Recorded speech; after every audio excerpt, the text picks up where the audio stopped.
Признава ли шефот на македонската дипломатија дека нема никакви гаранции Македонија да добие датум за преговори во октомври?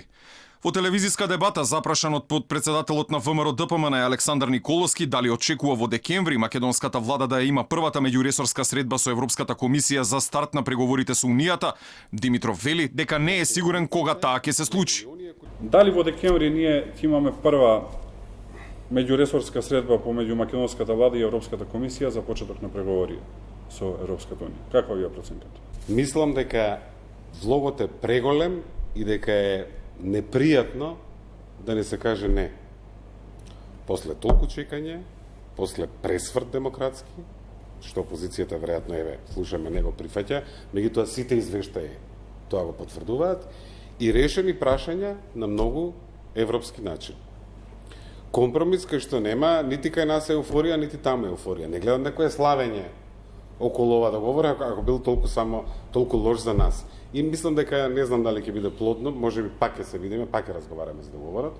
Не можеме да се сложиме. Ја мислам дека предавството е претходно. Тоа нема да се сложиме за договорот. Тука Мило ми е бидејќи имате исклучително погрешни тези. Мојата проценка е дека во декември нема да има таков состанок и нема да видиме дали ќе биде декември, дали ќе биде март. Ја мислам дека не можеме тоа во моментов да го процениме. Во однос на владењето на правото, што е еден од клучните услови од Брисел, Димитров вели дека ќе се работи дури по добивањето на датумот, а најавува и правна одговорност за бомбите затоа што, како што вели министерот, уште сериозно не ги чепнале. Димитров ги отфрли обвинувањата на Николовски дека со еден странски амбасадор разговарал за рекет. Јас немам никакво милиметар немам ништо со таа приказна. Гледам дека инсистирате на тоа, го пишавте во еден статус на Facebook.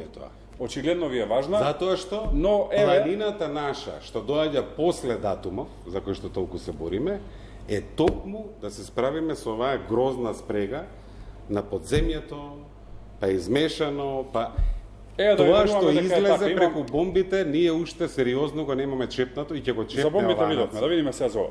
Еден од главните проблеми кој останува е и пакетот со Албанија за влез во Унијата, за што инсистираат одредени земји членки, а меѓу нив и Грција, која барем според договорот од Преспа, требаше да пружи безусловна помош за македонските евроинтеграции по неговото потпишување.